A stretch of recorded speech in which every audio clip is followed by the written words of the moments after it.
So ladies and gentlemen, today we have something serious to be talking about. Japan, yes, Japan has actually made it illegal to mod game consoles in Japan.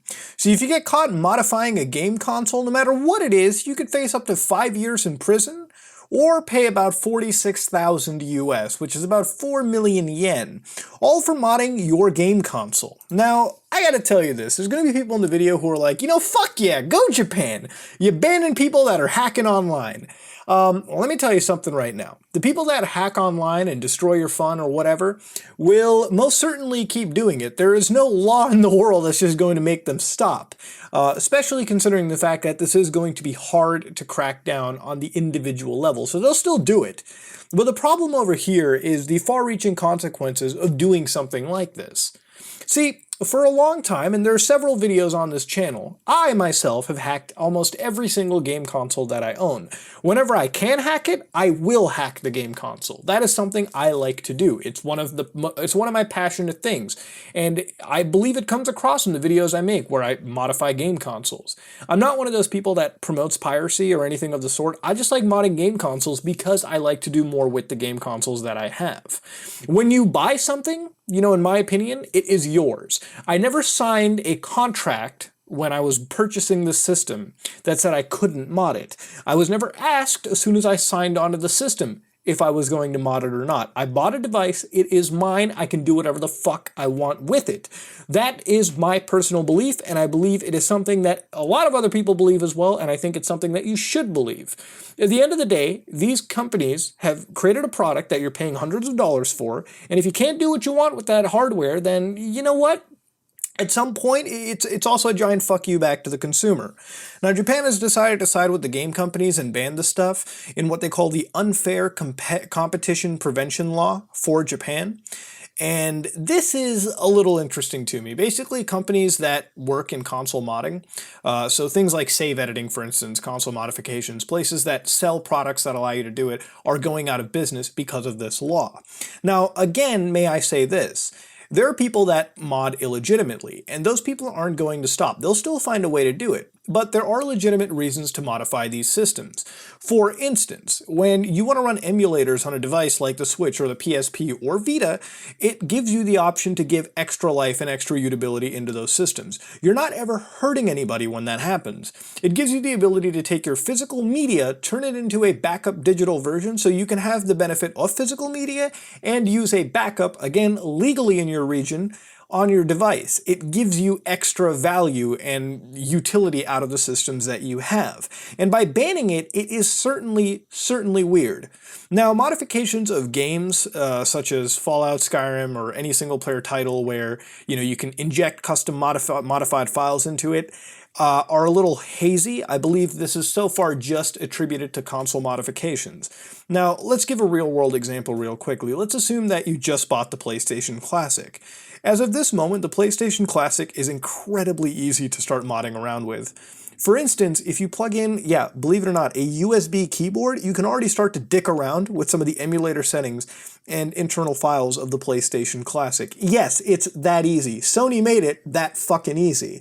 So the idea of modifying that system in such an easy manner could land you up to 5 years in Japanese prison, or again, the 4 million yen fine, which none of it is fair. None of it falls under anything. To me, I look at this sort of like if you buy a car, right? There's a lot of people who do aftermarket modifications for a vehicle.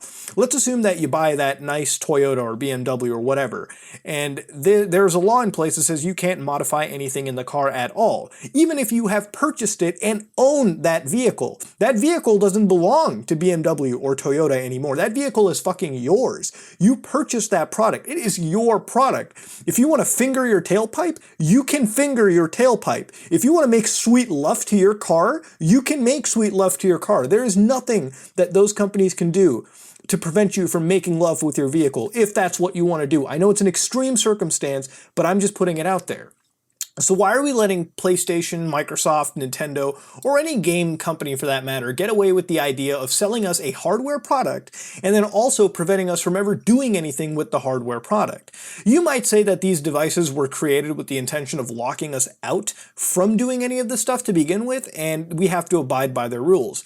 But for the same side of that coin, if something is so easy to do, or if something is blatantly disregarded, or if there's no copy protection whatsoever brought into the device, then there is nothing, in my opinion, that says you shouldn't be able to do anything out of it. And this also allows these companies to fall even lazier on protecting their IPs. You think this is going to help protect things like game modifications that affect you negatively? No.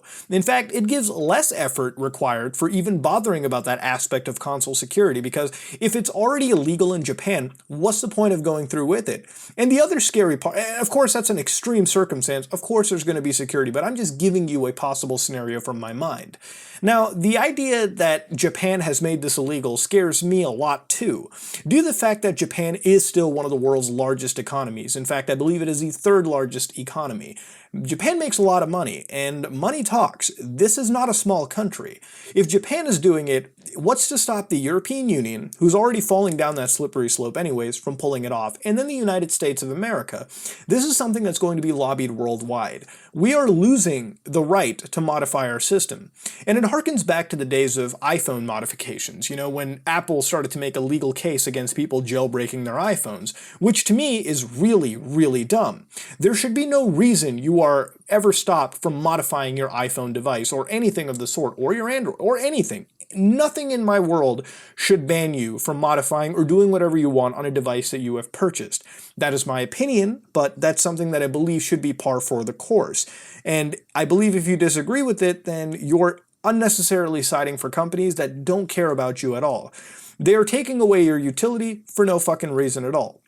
There used to be a point where PlayStation 3 came with another OS feature and Sony got rid of it, and there was a class action lawsuit for it.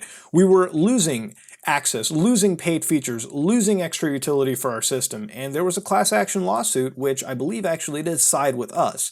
And now we have a country that's basically blanket giving these guys permission or protection under legal recourse for basically stripping those rights away from the console community itself, or any gaming community, I could say.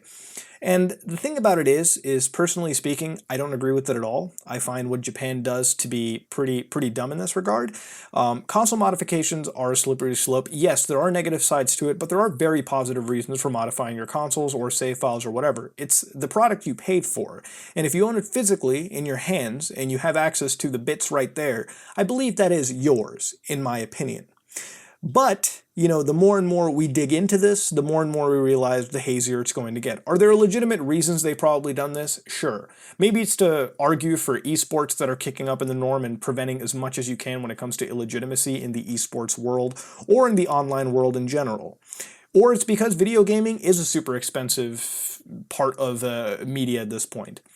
Or it could just be giving rights to gaming companies that really are just draconian in general. I don't agree with this. Again, I'm citing my personal beliefs on this, and I just gotta say, I think over here this is a law in Japan that's pretty fucked up, and it's a slippery slope for the rest of the world.